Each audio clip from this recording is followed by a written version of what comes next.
कहानी मेरी बदनसीब किस्मत। मेरी उम्र कोई 10-12 वरियां दी रही होवेगी जद मेरे अम्मी अब्बू मैनू छड्ड गए। शायद मेरी बदनसीबी मेरे यतीम होने तो ही शुरू हुई हो, पर मेरी बदनसीबी दा खमाइजा हर उस शख्स नू भुगतना पिया जो मेरे नाल जुड़दा चला गया। फिर चाहे वो रिजवाना सी, सादिया सी या फिर मेरे चाचा असद सी। चाचा असद मेरी माँ भी सी ते प्यो भी, क्योंकि अपने माँ बाप दे मरण पिछों सिर्फ ओही ही सी जिन्हें मैनू कदे मेरे माँ बाप की कमी महसूस नहीं सी होन दित्ती। वो मेरा बहुत ख्याल रखा करदा सी, मैनू हर मुसीबत तो महफूज रखना चाहुंदा सी। ओह इसे लई जद गोहर चाचे ने मेरे खेत चों अफीम नाल भरे घड़े दी सूं थानेदार नूं जा दित्ती ते मैनू नशे दे केस विच फसाउण दी कोशिश कीती तां मेरे चाचे असद ने सारा दोष अपने सिर पा लिया। ए ताजी ए उत्थे हईयो ही नहीं सी, इनू कुछ ना पुछो, इनू कुछ नहीं पता, जे कुछ पुछना है तां मैथों पुछ लो, मैं दसदा है तुहानू। फिर थानेदार मेरे चाचे नू थाने लै गया ते मगरों उसकी पुछ-गिछ मुक्की होई नहीं। गोहर उंज तां मेरे अब्बू दी भूआ दा गोद लिया मुंडा सी, क्योंकि भूआ दे कोई औलाद नहीं सी होई तां इस करके रिश्ते दे लिहाज तो गोहर मेरा चाचा लगदा सी।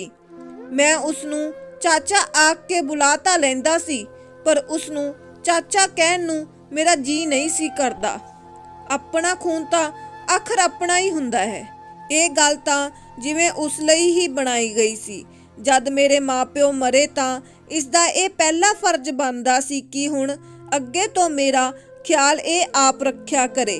मेरे चाचा जो लगदा सी, जद घर दी वसीयत तैयार होई सी तां घर दे जमीन जायदाद दे 2 हिस्से होण दी गल होई सी।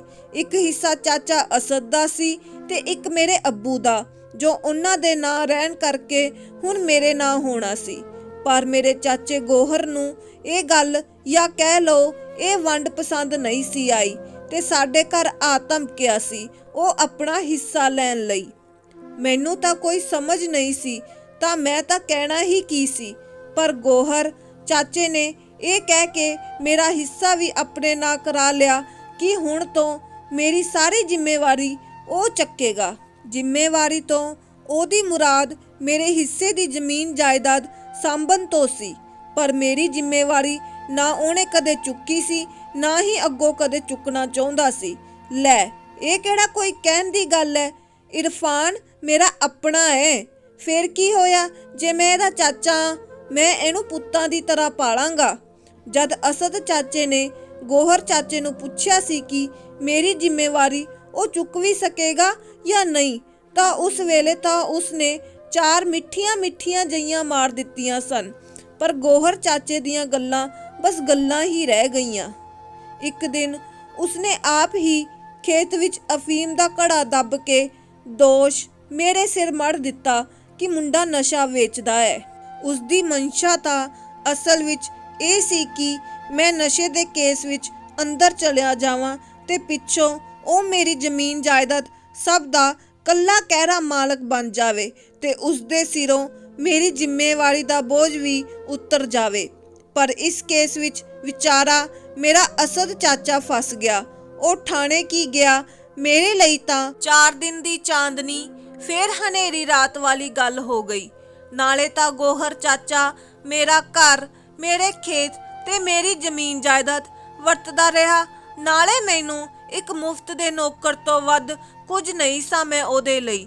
ओदी चाकरी मैनू करनी चंगी नहीं सी लगदी, पर मेरी मजबूरी सी, क्योंकि बंदे नू जे होर नहीं तां अपनियां मुढलियां लोड़ां रोटी कपड़ा ते मकान तां घट्टो घट पूरियां करनियां ही पैंदियां ने। असद चाचा तां थाणे विच सी, इसलिए गोहर चाचे ने उसदे हिस्से ते भी अपना हक जमाया होया सी। घर विच डंगर वच्छे भी बन्ने होए सन ते उत्तों खेती दा काम भी आप ही करना पैंदा सी। इसलिए मैं हमेशा काम दे भार थल्ले ही ਦੱਬਿਆ ਰਿਹਾ। ਘਰ ਵਿੱਚ ਹੋਰ ਕਾਮੇ ਵੀ ਸਨ, ਪਰ ਉਹ ਮੇਰੀ ਮਦਦ ਕਰਦੇ ਸਨ ਜਾਂ ਮੈਂ ਉਹਨਾਂ ਦੀ। ਮੈਂ ਆਪ ਨਹੀਂ ਸਾ ਜਾਣਦਾ। ਸਾਡੇ ਘਰ ਸ਼ਾਮੀ ਲੋਕ ਦੁੱਧ ਲੈਣ ਲਈ ਆਇਆ ਕਰਦੇ ਸਨ। ਉਹਨਾਂ ਦੁੱਧ ਲੈਣ ਵਾਲੇ ਗਾਹਕਾਂ ਵਿੱਚ ਇੱਕ ਕੁੜੀ ਵੀ ਆਇਆ ਕਰਦੀ ਸੀ। ਉਹ ਵੀ ਉਸ ਵਕਤ ਮੇਰੇ ਹਾਣ ਦੀ ਹੀ ਰਹੀ ਹੋਵੇਗੀ। ਜਿੰਨਾ ਮੇਰਾ ਖਿਆਲ ਹੈ ਤਕਰੀਬਨ 14 ਕੁ ਵਰ੍ਹਿਆਂ ਦੀ, ਜਾਂ ਫਿਰ ਮੈਂ ਉਸ ਤੋਂ ਕੋਈ 1 ਸਾਲ ਵੱਡਾ ਹੀ ਹੋਵਾਂਗਾ। ਵੇ ਰੁੜ ਜਾਣਿਆ, ਕਿਵੇਂ ਸੁੰਗ ਪਾਈ ਜਾਨਾ ਹੈ। ਮਾੜਾ ਮੋਟਾ ਵੱਧ ਵੀ ਪੈ ਜੂ ਤਾਂ ਕਿਹੜਾ ਤੇਰੀ ਮੱਝ ਰੁੱਸ ਜਾਊਗੀ। ਪਤਾ ਨਹੀਂ ਉਸ ਕੁੜੀ ਨੇ ਕੋਈ ਤਾਨਾ ਮਾਰਿਆ ਸੀ ਜਾਂ ਆਪਣਾ ਫੋਕਾ ਜਿਹਾ ਗੁੱਸਾ ਦਿਖਾਉਣ ਦੀ ਕੋਸ਼ਿਸ਼ ਕਰ ਰਹੀ ਸੀ, ਪਰ ਜੋ ਵੀ ਸੀ ਉਸਦੀ ਆਵਾਜ਼ ਇੰਨੀ ਮਿੱਠੀ ਸੀ ਕਿ ਮੇਰੇ ਦਿਲ ਦੇ ਤਾਨ ਛੇੜ ਗਈ। ਮੈਂ ਉਸ ਵੱਲ ਵੇਖਿਆ ਤਾਂ ਅੱਗੋਂ ਕਹਿਣ ਲੱਗੀ, ਵੇ ਹੁਣ ਕੋੜ ਕੀ ਝਾਕੀ ਜਾਨਾ ਹੈ, ਕਿਤੇ ਖਾਈ ਨਾ ਜਾਈ ਮੈਨੂੰ। ਜੇ ਨਹੀਂ ਦੇਣਾ ਤਾਂ ਨਾ ਦੇ। ਤੇਰੇ ਪਾਈਆ ਵੱਧ ਦੁੱਧ ਨਾਲ ਮੈਂ ਮੋਟੀ ਨਹੀਂ ਹੋ ਚੱਲੀ। ਮੈਨੂੰ ਤਾਂ ਉਸਦਾ ਲਹਿਜਾ ਮਸ਼ਕਰੀ ਭਰਿਆ ਲੱਗਿਆ ਸੀ ਤਾਂ ਮੈਂ ਅੱਗੋਂ ਹੱਸ ਪਿਆ ਸੀ, ਪਰ ਉਹ ਕਿਉਂ ਮੁਸਕਰਾਈ ਸੀ ਮੈਨੂੰ ਹਲੇ ਤੱਕ ਵੀ ਸਮਝ ਨਹੀਂ ਸੀ ਪਿਆ। ਝੱਲੀ ਜਹੀ ਪਹਿਲਾਂ ਤਾਂ ਮੈਨੂੰ ਵੱਢ ਖਾਣ ਨੂੰ ਪੈ ਰਹੀ ਸੀ, ਹੁਣ ਕੀ ਹੋ ਗਿਆ ਇਹਨੂੰ। ਮੈਂ ਖੁਦ ਦੇ ਨਾਲ ਹੀ ਗੱਲਾਂ ਪਿਆ ਕਰਦਾ ਸਾਂ।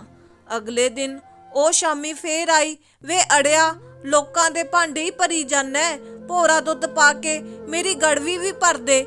ਇਸ ਵਾਰੀ ਲੱਗਦਾ ਸੀ ਜਿਵੇਂ ਉਹ ਮੈਨੂੰ ਕੋਈ ਤਰਲਾ ਕਰ ਰਹੀ ਹੋਵੇ। ਮੈਂ ਬਾਕੀ ਗਾਹਕਾਂ ਦੇ ਮੂਹਰੇ ਰੱਖੇ ਭਾਂਡੇ ਉਵੇਂ ਹੀ ਰਹਿਣ ਦਿੱਤੇ ਤੇ ਪਹਿਲਾਂ ਉਸ ਕੁੜੀ ਦੀ ਗੜਵੀ ਦੁੱਧ ਨਾਲ ਭਰ ਦਿੱਤੀ। ਅਗਲੇ ਦਿਨ ਦੁੱਧ ਲੈਣ ਲਈ ਉਹ ਜਰਾ ਦੇਰੀ ਨਾਲ ਆਈ। ਸ਼ਾਮ ਕਾਫੀ ਹੋ ਗਈ ਸੀ। ਸਾਰੇ ਗਾਹਕ ਦੁੱਧ ਲੈ ਕੇ ਜਾ ਚੁੱਕੇ ਸਨ ਤੇ ਉਹ ਪਤਾ ਨਹੀਂ ਕਿਹੜੇ ਵੇਲੇ ਜਾਗ ਕੇ ਆਈ ਸੀ। ਉਹ ਮੇਰੇ ਵੱਲ ਕਾਲੇ ਕਦਮੀ ਆਈ। ਹੱਥ ਵਿੱਚ ਡੋਲੂ ਫੜਿਆ ਹੋਇਆ ਸੀ ਤੇ ਹਾਲੋ ਬੇਹਾਲ ਹੋਈ ਪਈ ਸੀ। ਲੱਗਦਾ ਸੀ ਜਿਵੇਂ ਕਿਸੇ ਟੋਏ ਟਿੱਬੇ ਵਿੱਚ ਡਿੱਗ ਕੇ ਆਈ ਹੋਵੇ। ਵੇ ਅੜਿਆ, ਛੇਤੀ ਡੋਲੂ ਭਰ ਦੇ, ਮੈਂ ਘਰੇ ਹੀ ਜਾਣਾ ਹੈ। ਸ਼ਾਮ ਤਾਂ ਪਹਿਲਾਂ ਹੀ ਹੋਈ ਪਈ ਹੈ। ਜੇ ਕਿਤੇ ਹੋਰ ਦੇਰ ਹੋ ਗਈ ਤਾਂ ਕੀ ਪਤਾ ਮੇਰੀ ਮਾਂ ਸੋਟਾ ਚੁੱਕੀ ਇੱਥੇ ਹੀ ਨਾ ਆ ਜਾਵੇ। ਉਹਨੂੰ ਘਰੇ ਜਾਣ ਦੀ ਕਾਹਲੀ ਸੀ ਤਾਂ ਮੈਂ ਛੇਤੀ ਨਾਲ ਉਸਦਾ ਡੋਲੂ ਦੁੱਧ ਨਾਲ ਭਰ ਦਿੱਤਾ। ਹਜੇ ਉਹ ਬੀਹੀ ਤੱਕ ਪਹੁੰਚੀ ਵੀ ਨਹੀਂ ਸੀ ਕਿ ਉਧਰੋਂ ਉਹਦੀ ਮਾਂ ਆ ਬੋੜੀ। ਅੱਛਾ, ਤਾਂ ਆ ਗੁਣ ਖਿਲਾਏ ਜਾ ਰਹੇ ਨੇ। ਮੈਂ ਵੀ ਆਖਾਂ ਭਾਈ, ਦੇਰ ਕਿਸ ਕਰਕੇ ਹੋ ਗਈ। ਉਹਦੀ ਮਾਂ ਨੇ ਪਤਾ ਨਹੀਂ ਕੀ ਸਮਝਿਆ ਕੀ ਨਹੀਂ, ਵਿਚਾਰੀ ਕੁੜੀ ਗੁੱਤੋਂ ਫੜ ਕੇ ਘਰ ਲੈ ਗਈ। ਫਿਰ 2 ਕੁ ਦਿਨ ਉਹ ਦੁੱਧ ਲੈਣ ਨਹੀਂ ਆਈ। ਇਹ 2 ਦਿਨ ਮੈਂ ਕਿਵੇਂ ਬਿਤਾਏ ਬਸ ਮੈਂ ਹੀ ਜਾਣਦਾ ਹੈ। ਮੈਨੂੰ ਰਹਿ ਕੇ ਉਸ ਕੁੜੀ ਦੇ ਹੀ ਖਿਆਲ ਆ ਰਹੇ ਸਨ। ਸ਼ਾਇਦ ਮੈਨੂੰ ਉਸ ਨਾਲ ਕੋਈ ਹਮਦਰਦੀ ਜਿਹੀ ਹੋ ਗਈ ਸੀ, ਕਿਉਂਕਿ ਜਿਸ ਹਾਲ ਵਿੱਚ ਮੈਂ ਉਸ ਨੂੰ 2 ਦਿਨ ਪਹਿਲਾਂ ਵੇਖਿਆ ਸੀ, ਉਸਦੀ ਉਹ ਹਾਲਤ ਯਾਦ ਕਰਕੇ ਮੈਨੂੰ ਇੰਜ ਲੱਗ ਰਿਹਾ ਸੀ ਜਿਵੇਂ ਆਪਣੀ ਦੇਰੀ ਲਈ ਉਹ ਆਪ ਕਸੂਰਵਾਰ ਨਹੀਂ ਸੀ, ਪਰ ਹਾਲਾਤਾਂ ਨੇ ਉਸ ਨੂੰ ਉਸਦੀ ਮਾਂ ਦੇ ਸਾਹਮਣੇ ਕਸੂਰਵਾਰ ਬਣਾ ਛੱਡਿਆ ਸੀ। ਕੀ ਪਤਾ ਕੀ ਹੋਇਆ ਸੀ ਉਸ ਨਾਲ ਜੋ ਉਹ ਹਾਲੋ ਬੇਹਾਲ ਹੋਈ ਦੇਰ ਸ਼ਾਮ ਦੁੱਧ ਲੈਣ ਆਈ ਸੀ। ਗੋਹਰ ਚਾਚਾ ਵੀ 2 ਕੁ ਦਿਨਾਂ ਤੋਂ ਬੇਚੈਨ ਜਿਹਾ ਲੱਗ ਰਿਹਾ ਸੀ, ਪਰ ਉਸਦੀ ਬੇਚੈਨੀ ਦੀ ਵਜ੍ਹਾ ਵੀ ਉਹ ਕੁੜੀ ਹੀ ਹੋਵੇਗੀ, ਇਹ ਮੈਂ ਨਹੀਂ ਸੀ ਸੋਚਿਆ। ਇੱਕ ਦਿਨ ਮੈਨੂੰ ਰਾਹ ਜਾਂਦੇ ਨੂੰ ਉਹੀ ਕੁੜੀ ਮਿਲੀ। ਉਸਨੇ ਮੈਨੂੰ ਦੱਸਿਆ ਕਿ ਉਸਦਾ ਨਾਂ ਰਿਜਵਾਨਾ ਹੈ। ਜਦ ਮੈਂ ਉਸਨੂੰ 2 ਦਿਨਾਂ ਤੋਂ ਦੁੱਧ ਲੈਣ ਲਈ ਨਾ ਆਉਣ ਬਾਰੇ ਪੁੱਛਿਆ ਤਾਂ ਅੱਗੋਂ ਉਸਨੇ ਸਾਰੀ ਆਪ ਬੀਤੀ ਸੁਣਾ ਦਿੱਤੀ, ਪਰ ਜੋ ਵੀ ਉਸਨੇ ਮੈਨੂੰ ਦੱਸਿਆ ਮੈਨੂੰ ਉਸ ਤੇ ਯਕੀਨ ਨਹੀਂ ਸੀ ਹੋ ਰਿਹਾ। ਗੋਹਰ ਚਾਚਾ ਮਕਾਰ, ਧੋਖੇਬਾਜ਼ ਤੇ ਲਾਲਚੀ ਹੈ, ਇਹ ਤਾਂ ਮੈਂ ਜਾਣਦਾ ਸਾਂ, ਪਰ ਉਸ ਨੂੰ ਜ਼ਮੀਨ ਜਾਇਦਾਦ ਤੇ ਸਿਵਾ ਇੱਕ ਹੋਰ ਕਿਸਮ ਦਾ ਲਾਲਚ ਵੀ ਸੀ, ਇਹ ਮੈਂ ਨਹੀਂ ਸਾਂ ਜਾਣਦਾ। ਰਿਜਵਾਨਾ ਨੇ ਮੈਨੂੰ ਦੱਸਿਆ ਕਿ ਗੋਹਰ ਚਾਚੇ ਦੀ ਉਸ ਨਾਲ ਕੀਤੀ ਬਦਸਲੂਕੀ ਕਾਰਨ ਜਦ ਉਹ ਡਰ ਕੇ ਉੱਥੋਂ ਭੱਜ ਰਹੀ ਸੀ ਤਾਂ ਮੁੱਦੇ ਮੂੰਹ ਰਾਹ ਦੇ ਇੱਕ ਟੋਏ 'ਚ ਡਿੱਗ ਪਈ। ਹੁਣ ਮੈਨੂੰ ਉਸਦੇ ਹਾਲੋ ਬੇਹਾਲ ਹੋਣ ਦੀ ਸਮਝ ਪੈ ਗਈ। ਮੈਂ ਚੁੱਪ ਸਾਂ ਤਾਂ ਪਰੇਸ਼ਾਨ ਸਾਂ, ਪਰ ਜਦ ਬੋਲਿਆ ਮੇਰੇ ਹਾਲਾਤਾਂ ਨੇ ਵੀ ਹਾਲ ਦੁਹਾਈ ਮਚਾ ਦਿੱਤੀ। ਪਹਿਲਾਂ ਮੇਰੀ ਚੁੱਪੀ ਨੇ ਮੇਰੇ ਹਾਲਾਤਾਂ ਨੂੰ ਬੁਰਾ ਬਣਾਇਆ। ਮੈਂ ਚੁੱਪ ਰਿਹਾ ਤਾਂ ਹੀ ਅਸਦ ਚਾਚਾ ਥਾਣੇ ਗਿਆ ਤੇ ਜ਼ਮੀਨ ਜਾਇਦਾਦ ਦਾ ਮਾਲਕ ਹੁੰਦੇ ਹੋਏ ਵੀ ਜੇਲ੍ਹ ਦੀ ਚੱਕੀ ਪੀਸਣ ਲਈ ਮਜਬੂਰ ਹੋ ਗਿਆ। ਮੈਂ ਚੁੱਪ ਰਿਹਾ ਤਾਂ ਹੀ ਗੌਰ ਚਾਚਾ ਚੁੱਪ ਚਪੀਤੇ ਮੇਰੀ ਜ਼ਮੀਨ ਜਾਇਦਾਦ ਤੇ ਮੇਰਾ ਘਰ ਹੜੱਪਣ ਵਿੱਚ ਕਾਮਯਾਬ ਹੋ ਗਿਆ ਤੇ ਮੈਂ ਮਾਲਕ ਹੁੰਦੇ ਹੋਏ ਵੀ ਉਸ ਦੀ ਚਾਕਰੀ ਕਰਦਾ ਰਿਹਾ। ਤੇ ਸ਼ਾਇਦ ਇਹ ਵੀ ਮੇਰੀ ਚੁੱਪੀ ਦਾ ਹੀ ਨਤੀਜਾ ਸੀ ਕਿ ਰਿਜਵਾਨਾ ਦੀ ਮਾਂ ਨੇ ਉਸ ਨੂੰ ਗਲਤ ਸਮਝਿਆ। ਪਰ ਜਦ ਮੈਂ ਬੋਲਿਆ ਤਾਂ ਵੀ ਮੇਰੀ ਬਦਨਸੀਬੀ ਨੇ ਮੇਰਾ ਪੱਲਾ ਨਹੀਂ ਛੱਡਿਆ। ਮੈਂ ਬਦਕਿਸਮਤ ਹੀ ਰਿਹਾ। ਮੈਂ ਜਿੰਨੀ ਵੀ ਕੋਸ਼ਿਸ਼ ਕੀਤੀ ਆਪਣੀ ਬਦਨਸੀਬੀ ਤੋਂ ਭੱਜਣ ਦੀ, ਬਦਨਸੀਬੀ ਨੇ ਕਦੇ ਮੇਰਾ ਸਾਥ ਨਹੀਂ ਛੱਡਿਆ। ਰੱਬ ਵੀ ਪਤਾ ਨਹੀਂ ਮੇਰੇ ਸਬਰ ਦਾ ਇਮਤਿਹਾਨ ਲੈ ਰਿਹਾ ਸੀ ਜਾਂ ਪਤਾ ਨਹੀਂ ਮੈਥੋਂ ਮੂੰਹ ਮੋੜੀ ਹੀ ਬੈਠਾ ਸੀ। ਰਿਜਵਾਨਾ ਦੇ ਮੂੰਹੋਂ ਸਾਰਾ ਸੱਚ ਸੁਣਨ ਮਗਰੋਂ ਜਦ ਮੈਂ ਗੋਹਰ ਚਾਚੇ ਕੋਲ ਜਾ ਕੇ ਲੜਨ ਲੱਗ ਪਿਆ ਤਾਂ ਉਸਨੇ ਅੱਗੋਂ ਮੇਰੇ ਮੂੰਹ ਤੇ ਇੰਨੀ ਜ਼ੋਰ ਦਾ ਤਮਾਚਾ ਜੜ ਦਿੱਤਾ ਕਿ ਨਾਲ ਦੇ 7 ਘਰਾਂ ਵਿੱਚ ਵੀ ਆਵਾਜ਼ਾਂ ਗੂੰਜ ਉੱਠੀਆਂ। ਹੁਣ ਤੂੰ ਐਡਾ ਵੱਡਾ ਹੋ ਗਿਆ ਕਿ ਮੇਰੇ ਨਾਲ ਜ਼ੁਬਾਨ ਲੜਾਵੇਂਗਾ? ਯਾਦ ਰੱਖ, ਮੈਂ ਚਾਚਾ ਹਾਂ, ਤੇਰਾ ਚਾਚਾ, ਤੇ ਤੂੰ ਮੇਰੀ ਹੀ ਤੋਹੀਨ ਕਰ ਰਿਹਾ ਹੈ। ਜੇ ਤੈਨੂੰ ਕੁਝ ਯਾਦ ਨਾ ਹੋਵੇ ਤਾਂ ਮੈਂ ਤੈਨੂੰ ਦੱਸ ਦਿਆਂ ਕਿ ਤੂੰ ਮੇਰੇ ਟੁਕੜਿਆਂ ਤੇ ਪਲਣ ਵਾਲਾ ਇੱਕ ਗੋਹਰ ਚਾਚਾ ਦਾ ਸੱਚ ਸਾਹਮਣੇ ਆ ਗਿਆ ਤੇ ਉਸਨੇ ਮੈਨੂੰ ਮੇਰਾ ਸੱਚ ਵੀ ਦਿਖਾਲ ਦਿੱਤਾ ਸੀ। ਨਾਲੇ ਕੀ ਲੱਗਦੀ ਆ ਉਹ ਤੇਰੀ, ਜਿਹਦੇ ਪਿੱਛੇ ਅੱਜ ਮੇਰੇ ਨਾਲ ਲੜਨ ਮਰਨ ਆ ਗਿਆ? ਆਪਣੀ ਗੰਦਲੀ ਸੋਚ ਨੂੰ ਪੇਸ਼ ਕਰ ਦਿੱਤਾ ਸੀ ਗੋਹਰ ਚਾਚੇ ਨੇ। ਜੇ ਹੁਣ ਤੈਨੂੰ ਉਹ ਬਾਲੀਓ ਹੀ ਆਪਣੀ ਹੋ ਗਈ ਹੈ ਤਾਂ ਜਾ ਦਫਾ ਹੋ, ਰਹਿ ਲਾ ਜਾ ਉਹਦੇ ਕੋਲ ਹੀ। ਗੋਹਰ ਚਾਚੇ ਨੇ ਸਾਫ਼-ਸਾਫ਼ ਸ਼ਬਦਾਂ ਵਿੱਚ ਮੈਨੂੰ ਘਰੋਂ ਕੱਢ ਦਿੱਤਾ ਸੀ ਤੇ ਮੈਂ ਘਰ ਤੱਕ ਹੀ ਪਿੰਡ ਛੱਡ ਕੇ ਹੀ ਚਲਾ ਗਿਆ। 3 ਸਾਲਾਂ ਮਗਰੋਂ ਜਦ ਅਸਦ ਚਾਚਾ ਜੇਲ੍ਹ ਵਿੱਚੋਂ ਰਿਹਾ ਹੋਇਆ ਤਾਂ ਸਭ ਤੋਂ ਪਹਿਲਾਂ ਮੈਨੂੰ ਲੱਭਣ ਤੁਰ ਪਿਆ। ਹਫ਼ਤੇ ਕੁ ਪਿੱਛੋਂ ਉਹ ਉਸ ਪਿੰਡ ਵੀ ਆ ਪਹੁੰਚਿਆ ਜਿੱਥੇ ਕਿ ਹੁਣ ਮੈਂ ਰਹਿ ਰਿਹਾ ਸਾਂ। ਮੈਨੂੰ ਅਸਦ ਚਾਚਾ ਇੱਕ ਬੋਰਡ ਥੱਲੇ ਗੁੰਮਸੁਮ ਤੇ ਪਰੇਸ਼ਾਨ ਜਿਹਾ ਦਿਸਿਆ ਤਾਂ ਮੈਂ ਦੂਰੋਂ ਹੀ ਉਸ ਨੂੰ ਪਛਾਣ ਲਿਆ, ਪਰ ਉਹ ਮੈਨੂੰ ਨਹੀਂ ਸੀ ਪਛਾਣ ਸਕਿਆ। ਮੈਂ ਉਸ ਨੂੰ ਪਿਛਲਾ ਸਭ ਚੇਤੇ ਕਰਵਾਇਆ ਤੇ ਆਪਣੇ ਹੁਣ ਦੀ ਬੀਤੀ 2 ਸਾਲਾਂ ਦੀ ਕਹਾਣੀ ਵੀ ਦੱਸੀ ਕਿ ਕਿਸ ਤਰ੍ਹਾਂ ਮੈਂ ਇੱਕ ਪਿੰਡ ਤੋਂ ਦੂਜੇ ਪਿੰਡ ਮਾਰਾ ਫਿਰਦਾ ਰਿਹਾ ਹਾਂ। ਕਦੇ ਕਿਸੇ ਘਰ ਤੇ ਕਦੇ ਕਿਸੇ ਘਰ ਚਾਕਰੀ ਕਰਦਾ ਰਿਹਾ ਹਾਂ। ਬਸ ਆਪਣੀ ਭੁੱਖ ਨੰਗ ਨੂੰ ਸਹਾਰਾ ਦਿੰਦਾ ਹੋਇਆ ਥਾਂ ਠੋਕਰਾਂ ਖਾਂਦਾ ਰਿਹਾ ਹਾਂ। ਅਸਦ ਚਾਚਾ ਮੈਨੂੰ ਆਪਣੇ ਪਿੰਡ ਲੈ ਗਿਆ ਜਿੱਥੇ ਕਿ ਮੇਰਾ ਸਭ ਕੁਝ ਸੀ, ਪਰ ਹੜਪ ਲਿਆ ਗਿਆ ਸੀ। ਮੇਰਾ ਘਰ, ਮੇਰੀ ਜ਼ਮੀਨ ਤੇ ਜਾਇਦਾਦ। ਸਿੱਧਾ ਤਾਂ ਗੋਹਰ ਚਾਚਾ ਮੈਨੂੰ ਮੇਰੀ ਜ਼ਮੀਨ ਦੇਣ ਤੋਂ ਰਿਹਾ ਸੀ। ਇਸ ਲਈ ਅਸਦ ਚਾਚਾ ਇਹ ਮਾਮਲਾ ਪੰਚਾਇਤ 'ਚ ਲੈ ਗਿਆ, ਜਿਸ ਦਾ ਸਿੱਟਾ ਇਹ ਨਿਕਲਿਆ ਕਿ ਗੋਹਰ ਚਾਚਾ ਅਸਦ ਚਾਚੇ ਦਾ ਵੀ ਦੁਸ਼ਮਣ ਬਣ ਗਿਆ ਤੇ ਰਾਤੋਂ ਰਾਤ ਹੀ ਗੋਹਰ ਚਾਚੇ ਨੇ ਉਸ ਦਾ ਕੰਮ ਤਮਾਮ ਕਰਵਾ ਛੱਡਿਆ। ਅਸਦ ਚਾਚਾ ਤਾਂ ਮੇਰੇ ਹੱਕਾਂ ਲਈ ਲੜਨ ਵਾਸਤੇ ਅੱਗੇ ਆਇਆ ਸੀ, ਪਰ ਆਪਣੀ ਨੇਕੀ ਦਾ ਫਲ ਉਸ ਨੂੰ ਆਪਣੀ ਜਾਨ ਗਵਾ ਕੇ ਦੇਣਾ ਪੈ ਗਿਆ। ਇਹੋ ਜਿਹੀ ਮੌਤ ਉਹਦੀ ਕਿਸਮਤ ਵਿੱਚ ਕਿੱਥੇ ਲਿਖੀ ਹੋਈ ਸੀ?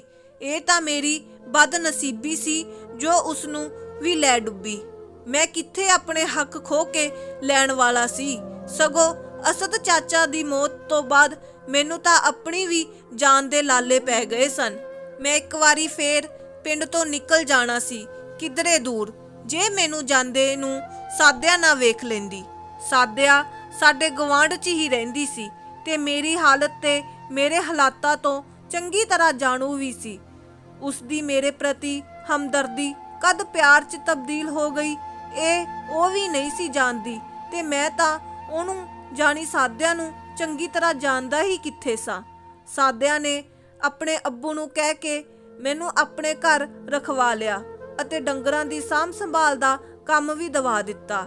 ਇਸ ਕੰਮ ਦੇ ਬਦਲੇ ਮੈਨੂੰ ਉਸ ਦੇ ਘਰ 2 ਵਕਤ ਦੀ ਰੋਟੀ ਤੇ ਰਾਤ ਨੂੰ 2 ਘੜੀ ਸੌਣ ਲਈ ਸਿਰ ਤੇ ਛੱਤ ਮਿਲ ਜਾਇਆ ਕਰਦੀ ਸੀ। ਮੈਂ ਉਸ ਦੇ ਘਰ ਕੰਮ ਕਰਦਾ ਰਿਹਾ ਤੇ ਉਹ ਮੈਨੂੰ ਹੌਲੀ-ਹੌਲੀ ਪਸੰਦ ਆਉਣ ਲੱਗੀ। ਉਹ ਤਾਂ ਮੈਨੂੰ ਕਦ ਦੀ ਹੀ ਪਿਆਰ ਕਰਦੀ ਸੀ, ਪਰ ਮੇਰਾ ਉਸ ਨਾਲ ਪਿਆਰ ਹਜੇ ਸ਼ੁਰੂ ਹੀ ਹੋਇਆ ਸੀ। ਪਿਆਰ ਪੈ ਤਾਂ ਗਿਆ ਪਰ ਸਿਰੇ ਨਹੀਂ ਸੀ ਚੜ ਸਕਿਆ ਕਿਉਂਕਿ ਉਸ ਤੋਂ ਪਹਿਲਾਂ ਹੀ ਸਾਦਿਆ ਵਿਆਹੀ ਗਈ ਤੇ ਸਾਡਾ ਪਿਆਰ ਅਧੂਰਾ ਹੀ ਰਹਿ ਗਿਆ। ਮੈਂ ਵੀ ਉਸ ਨੂੰ ਪਿਆਰ ਕਰਦਾ ਸਾਂ ਪਰ ਉਹ ਮੈਨੂੰ ਮੇਥੋਂ ਵੀ ਜ਼ਿਆਦਾ ਕਰਦੀ ਸੀ। ਇਸ ਲਈ ਦਿਨ ਵੇਲੇ ਇਤਲਾਹ ਦੇ ਕੇ ਰਾਤੀ ਚੋਰੀ ਛਿਪੇ ਹੀ ਆਪਣੇ ਪਿੰਡ ਦੇ ਮੋੜ ਤੇ ਮੈਨੂੰ ਮਿਲਣ ਆ ਗਈ। ਪਰ ਮੇਰੀ ਬਦਨਸੀਬੀ ਕਿ ਮੈਂ ਉਸ ਨੂੰ ਇਜ਼ਹਾਰ ਤੱਕ ਵੀ ਨਾ ਕਰ ਸਕਿਆ। ਲੋਕਾਂ ਨੂੰ ਭਿਣਕ ਲੱਗ ਗਈ ਸੀ ਜਾਂ ਉਹਨਾਂ ਨੇ ਸਾਨੂੰ ਰਾਤੀ ਮਿਲਦੇ ਵੇਖ ਲਿਆ ਸੀ, ਪਤਾ ਨਹੀਂ। ਪਰ ਜਦ ਤਮਾਸ਼ਾ ਹੋਇਆ ਤਾਂ ਉਸ ਵਿੱਚ ਗੋਹਰ ਚਾਚਾ ਵੀ ਸ਼ਾਮਲ ਸੀ ਤੇ ਸਾਦੀਆ ਦਾ ਸ਼ੋਰ ਵੀ। ਲੋਕਾਂ ਵੱਲੋਂ ਤਾਂ ਸਿਰਫ ਮੈਨੂੰ ਮਿਹਣੇ ਮਾਰੇ ਗਏ, ਸਗੋਂ ਲੋਕਾਂ ਨੇ ਤਾਂ ਸਾਦੀਆ ਦਾ ਜਲੂਸ ਕੱਢਣ ਵਿੱਚ ਵੀ ਕੋਈ ਕਸਰ ਨਹੀਂ ਸੀ ਛੱਡੀ। ਪਰ ਸ਼ਾਇਦ ਸਾਦੀਆ ਨੂੰ ਕੋਈ ਫਰਕ ਹੀ ਨਹੀਂ ਪਿਆ, ਸਗੋਂ ਉਹ ਤਾਂ ਇਸ ਗੱਲ ਖੁਸ਼ ਹੋਈ ਕਿ ਚੰਗਾ ਹੋਇਆ ਸਭ ਨੂੰ ਪਤਾ ਲੱਗ ਗਿਆ। ਉਸਨੇ ਸਾਰਿਆਂ ਸਾਹਮਣੇ ਇਹ ਕਬੂਲ ਕਰ ਲਿਆ ਕਿ ਅਸਲ 'ਚ ਉਹ ਮੈਨੂੰ ਪਿਆਰ ਕਰਦੀ ਹੈ, ਤਾਂ ਉਸ ਦਾ ਨਿਗਾਹ ਉਸਦੀ ਮਰਜ਼ੀ ਦੇ ਵਿਰੁੱਧ ਹੋਇਆ ਹੈ। ਪਰ ਲੋਕ ਉਲਟਾ ਮੈਨੂੰ ਹੀ ਦੋਸ਼ ਦੇ ਰਹੇ ਸਨ ਕਿ ਮੈਂ ਹੀ ਕੁੜੀ ਨੂੰ ਵਰਗਲਾ ਕੇ ਆਪਣੇ ਪਿੱਛੇ ਲਾ ਲਿਆ ਹੈ। ਸਾਦੀਆ ਦਾ ਸ਼ੋਹਰ ਆਇਆ ਤਾਂ ਉਹ ਵੀ ਅੱਗੋਂ ਮੈਨੂੰ ਤੇ ਸਾਦੀਆ ਨੂੰ ਉਲਝ ਜਲੂਲ ਬੋਲਦਾ ਰਿਹਾ। ਸਾਦੀਆ ਉਸ ਨਾਲ ਜਾਣ ਲਈ ਤਿਆਰ ਨਹੀਂ ਸੀ, ਪਰ ਸਾਦੀਆ ਦਾ ਸ਼ੋਹਰ ਉਸ ਨੂੰ ਜ਼ਬਰਦਸਤੀ ਧਕੇਲਦਾ ਰਿਹਾ। ਫਿਰ ਮੇਰੀ ਬਦਨਸੀਬੀ ਨੇ ਆਪਣਾ ਅਗਲਾ ਰੰਗ ਵਿਖਾਇਆ ਤੇ ਮੈਨੂੰ ਪਿਆਰ ਕਰਨ ਦਾ ਖਮਾਇਜਾ ਸਾਦੀਆ ਨੂੰ ਵੀ ਭੁਗਤਣਾ ਪਿਆ ਤੇ ਉਹ ਵੀ ਆਪਣੀ ਜਾਨ ਗਵਾ ਕੇ। ਸਾਦੀਆ ਮੇਰੇ ਨਾਲ ਪਿਆਰ ਕਰਦੀ ਸੀ ਤੇ ਉਹ ਵੀ ਸੱਚਾ ਪਿਆਰ। ਇਸ ਲਈ ਉਹ ਸਿਰਫ ਮੇਰੇ ਨਾਲ ਹੀ ਰਹਿਣਾ ਚਾਹੁੰਦੀ ਸੀ ਤੇ ਮੇਰੇ ਨਾਲ ਹੀ ਆਪਣੀ ਜ਼ਿੰਦਗੀ ਬਿਤਾਉਣਾ ਚਾਹੁੰਦੀ ਸੀ। ਪਰ ਉਸਦੀ ਇਹ ਖਵਾਇਸ਼ ਹੀ ਰਹਿ ਗਈ। ਜਦ ਸਾਦੀਆ ਦਾ ਸ਼ੋਹਰ ਉਸ ਨੂੰ ਜ਼ਬਰਦਸਤੀ ਖਿੱਚਦਾ ਰਿਹਾ ਤਾਂ ਉਹ ਉਸ ਨੂੰ ਜ਼ੋਰ ਦੀ ਧੱਕਾ ਦੇ ਕੇ ਉੱਥੋਂ ਭੱਜ ਗਈ। ਭੱਜਦੇ ਭੱਜਦੇ ਉਹ ਖੇਤ ਵੱਲ ਨਿਕਲ ਗਈ ਤੇ ਰਾਤ ਦੇ ਹਨੇਰੇ ਵਿੱਚ ਇੱਕ ਖੂਹ ਵਿੱਚ ਜਾ ਡਿੱਗੀ। ਮੇਰੀ ਬਦਨਸੀਬੀ ਕਾਰਨ ਮੇਰਾ ਆਪਣਿਆਂ ਨੂੰ ਆਪਣੀ ਜਾਨ ਗਵਾਉਣੀ ਪਈ, ਪਰ ਮੈਂ ਬਦਨਸੀਬ ਕਿ ਮੈਨੂੰ ਮੌਤ ਹੀ ਨਾ ਆਈ। ਧੰਨਵਾਦ।